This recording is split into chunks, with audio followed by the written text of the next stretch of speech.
Next, the question is, what's wrong with milk and dairy?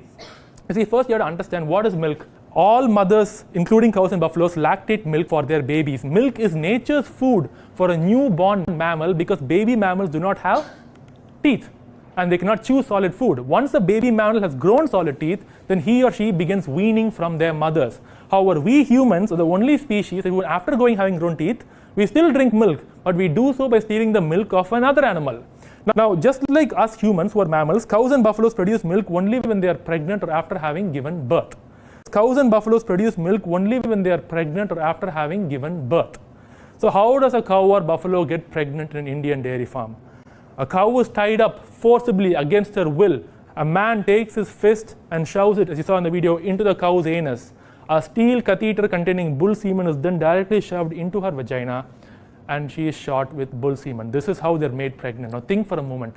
To forcibly tie someone up against their will and make them pregnant, if this action were done to a human being in our society, what would we call it? Rape? A violation? But do you know what it's called if done to a cow or buffalo? It's called milk, ghee, curd, cheese, butter, lassi, paneer, kulfi, ice cream, milk chocolates, and double cheese pizza with stuffed crust.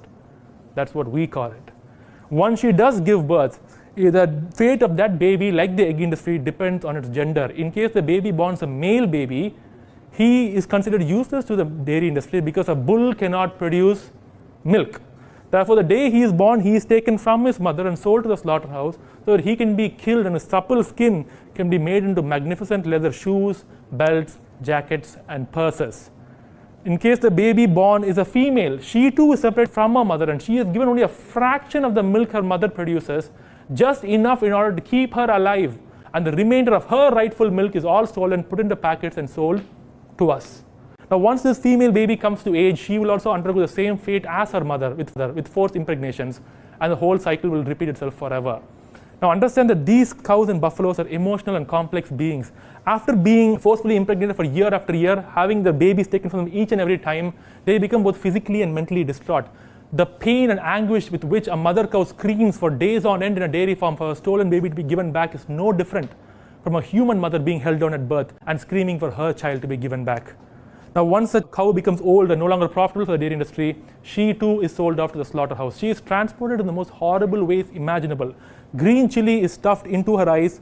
She is poked with sharp pieces like glass piece on her anus, and she is beaten with rods and hooks to force her to get onto a lorry that will take her to her murder. Understand that these animals are not stupid. They understand what's going on is wrong. Something wrong is going on, which is why they need to be forced to do so. At the slaughterhouse, as you saw in the video, a huge hammer is smashed to her head, and then a knife slits her throat. This is the life cycle of a cow or buffalo in an Indian dairy farm, and this is why people like myself and so many others have stopped consuming dairy products as well. And just think about this if you don't believe me. Are you aware that India is one of the leading exporters of beef on earth? Think for a moment, how is that possible in a country where people claim to worship cows and that cows are sacred? How can that be possible? In a country where no one raises cows and buffaloes for the sole purpose of eating their flesh, how could that be possible? It's because, like I said earlier, every cow and buffalo who's no longer fit to be a milk slave is eventually sold off to the slaughterhouse.